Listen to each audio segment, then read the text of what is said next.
আসসালামু আলাইকুম এবং আদাব সবাইকে।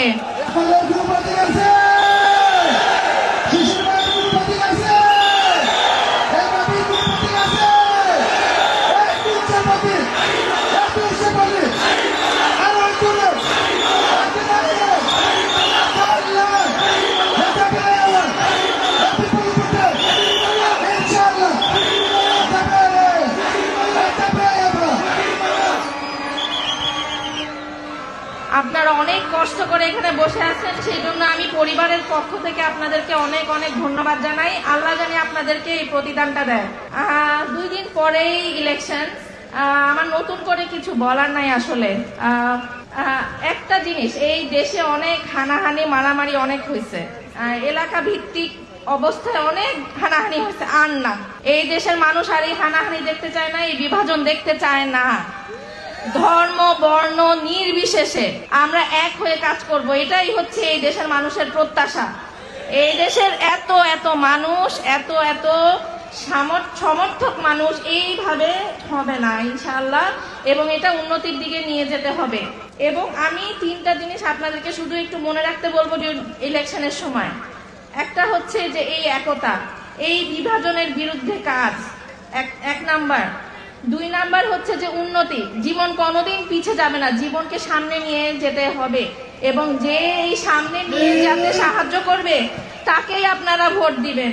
3 নাম্বার হচ্ছে এই ভোটটা কিন্তু একটা আমানত আমাদের জন্য, আর এই ভোটটা হচ্ছে আপনাদের জন্য একটা ডিসিশন যে আপনারা নেক্সট 5 বছর আপনারা নিজেদের জীবনকে কিভাবে দেখতে চান। এটা কিন্তু 1-2 মাসের কথা না, এটা 5টা বছরের কথা।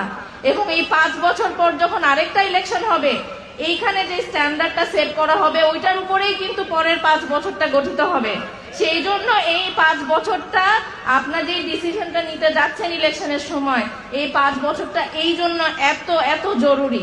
একই মাটি থেকে উঠে আসা আমরা মানুষ, আমাদের প্রত্যেকের অধিকার আছে এই মাটিতে। তো আমরা চাচ্ছি যে এই 3টা বিষয় যখন আপনারা মাথায় নেন, আপনারা একটু চিন্তা করে দেখেন যে কে এই 3টা বিষয়ে আপনাদেরকে সামনের দিকে এগিয়ে নিয়ে যাবে। আরেকটা ছোট জিনিস যেটা আমি বলে যেতে চাই, সেটা হচ্ছে এখানে আমাদের মা বোনরা এসেছেন। আপনাদের কথা সবাই মনে রাখে না, সবাই সামনে এসে বলে না। আপনারা পিছন থেকে সংসারের হাল ধরে থাকেন, ভাই, হাজবেন্ড এবং আপনাদের বাবাদের সব ধরনের শক্তি যোগান পিছন থেকে, কিন্তু সামনে এসে কিন্তু সেটা কেউ আপনাদের নাম উচ্চারণ করে না। আপনাদের এই ভয়েস জানি সবাই শুনতে পায়। আপনাদেরকে যারা রিপ্রেজেন্ট করতে পারবে, আপনাদের জীবনের উন্নত যারা করতে পারবে, আপনাদের চিকিৎসা ব্যবস্থা, শিক্ষা ব্যবস্থা, আপনাদের সমতা আনা সমাজে, একজন মা হিসেবে, একজন বোন হিসেবে, একজন ছাত্রী হিসেবে এবং একজন মেয়ে হিসেবে আপনারা তাকে ভোট দিবেন। আমরা আসলে এই দেশটাকে সামনে নিতে চাই, আমরা আমাদের মা বোনদেরকেও সামনে নিতে চাই, কোনোদিনও আমরা পিছিয়ে পড়বো না ইনশাআল্লাহ।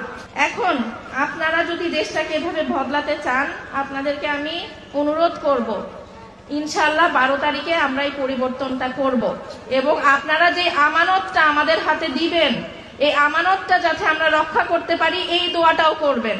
কারণ ভোট দিয়ে কিন্তু শেষ হয় না, ভোটের পরে যে আমানতটা ঘাড়ে আসে, এটার পুঙ্খানুপুঙ্খ হিসাব মানুষের কাছে না দিতে হলেও যে আল্লাহর কাছে এবং আমাদের খোদার কাছে দিতে হবে, যে আমি এই ভোটটা নিয়ে আমি কি করছি, আমি মানুষকে সুবিচারের মধ্যে নিয়ে আসছি কিনা। এই আমানতটা জানি আমাদের হাতে সুন্দরভাবে আসে, এই প্রত্যাশা আমি আপনাদের কাছে চাই। আমার এখানে পরিবারের অনেকেই আছে, আমাদের পরিবারের আব্বা আম্মা, আমার শ্বশুর শাশুড়ি, আমার ননাস ননদ, আমাদের দুলা ভাই, আমাদের পরিবারের সবাই এখানে আছে, যারা হয়তো স্টেজে আসছে না। সবার পক্ষ থেকে আমি এই অনুরোধটা করছি যে এই ভোটটা দিয়ে এবং একটু দোয়া করে যাতে আমরা এই আমানতটা রাখতে পারি। থ্যাংক ইউ এবং সালামু আলাইকুম এবং আদাব। থ্যাংক ইউ ভেরি মাচ ভাবিকে। আমরা বিরাই সাল্লাবাসী আপনাদের মনের কথা বুঝেছি। ইনশাআল্লাহ 12 তারিখে